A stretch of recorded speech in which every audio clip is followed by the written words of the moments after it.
What's up, YouTube? It's Ben, and in this video, we're going to do some follow-up on follow-up.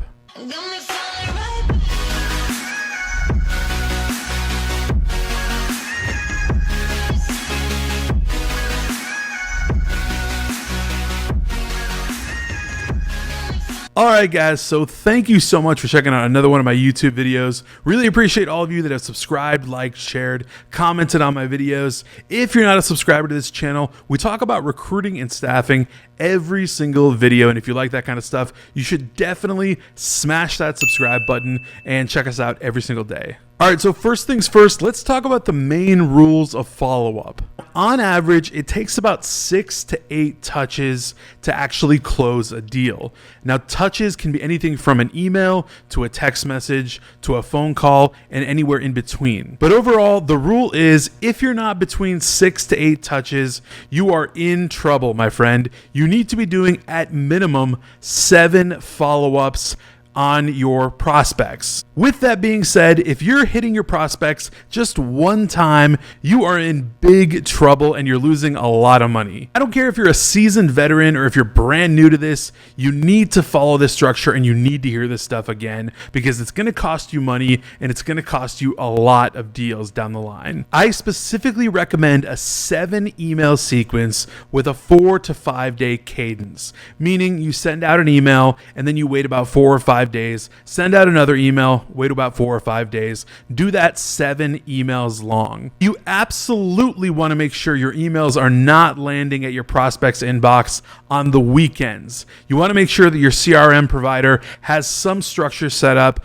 where they can set up the delay so that it does not land somewhere on a Saturday afternoon at 2 p.m. while Jim Bob or Jane Sue is out golfing with their family. Hitting your prospects on the weekends, those are wasted emails. Those are going to get buried, and I really wouldn't even count them in your sequence because they're pretty much useless. Now, my next follow-up trick is to follow up with purpose. What I mean by that is that your follow-up emails should not be replicas of your previous emails. They should be brand new emails with value-added information as to why your prospects should respond to you. Perhaps give them some more information about how you can help them. Maybe teach them something, such as how much money they're actually losing by not using your services right now. The bottom line here is to keep it real and keep it actionable. That's when prospects really respond. Make it tangible, like something that the prospect can actually understand, but make it actionable so that it's actually something the prospect would want to take action on,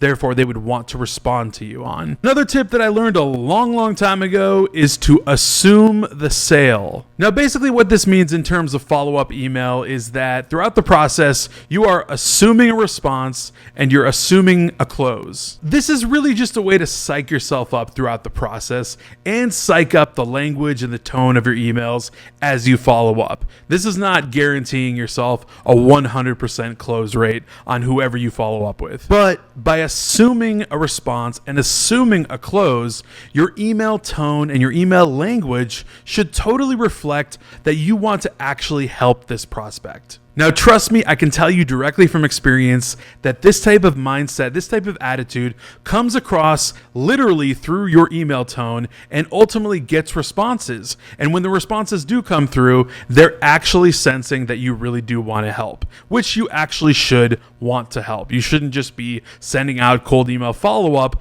just to get whoever you can get. You actually should want to help once you do get a client. All right, so one of my next and best tips is to always lead with value. What I mean by this exactly is to always come in strong using something as a weapon inside of your follow-up email. Perhaps your weapon could be an incredible subject line that gets, let's say, a 25% open rate. Or maybe you could weaponize the fact that you know they have tons of openings and they need tons of hiring and you're the solution and you can help. Simply find something in the hiring process that you know that they're doing badly on and you can do better, and exploit that in your email follow-up messaging. Now, always make your follow-up email about genuine concern and care for your prospect. When you come in with a tone of, look at me, look at my company, how cool we are, we can do this, this, and this, it's just not a good look for you. Instead, when you actually approach your follow-up with a sense of real, genuine care and a valuable solution, that's when you'll get responses. Now, the reason we follow up 7 times, or at least that's what I recommend to people, is because it takes time. Just by default, your prospect is way more than likely to just totally flat out ignore your first email. I mean, after all, on a first email, your prospect doesn't really even know who you are, and they might not even care at that very moment. Following up a second and a third time is to show that you're serious, and you're kind of not going away. Around the 4th or 5th follow-up email is exactly the average time that we start to see responses from prospects. That is, if you're going to get a response at all. You always have to remember that around 85 to 90% of our prospects are going to be ghosting us, right? Which is totally fine, because at the end of the day, we only need about 10 or 15 of these guys to respond to us on a monthly basis to actually get a few clients. Now, if you hear nothing on email 6 or email 7, it just means that prospect is not ready to engage.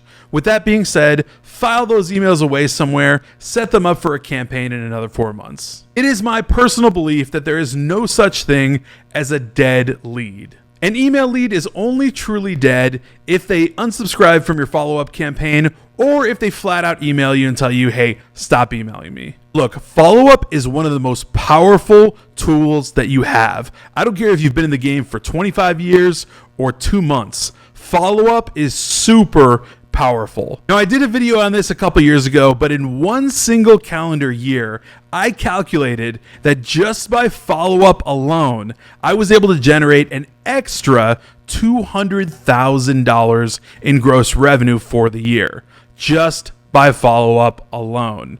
You're leaving money on the table if you're not using follow-up. Just imagine how big your game can be if your follow-up game is on point. Guys, if you have any questions about email follow-up, drop it in the comments down below. I'll try to get to every single question that I can. Also, if you're not in our exclusive recruiter Facebook group called 6 Figure Recruiters, link in description, definitely join there. Also, if you found any value in this video whatsoever, definitely smash that like button, hit the subscribe button if you're not already, hit that alert button, and I'll see you next time.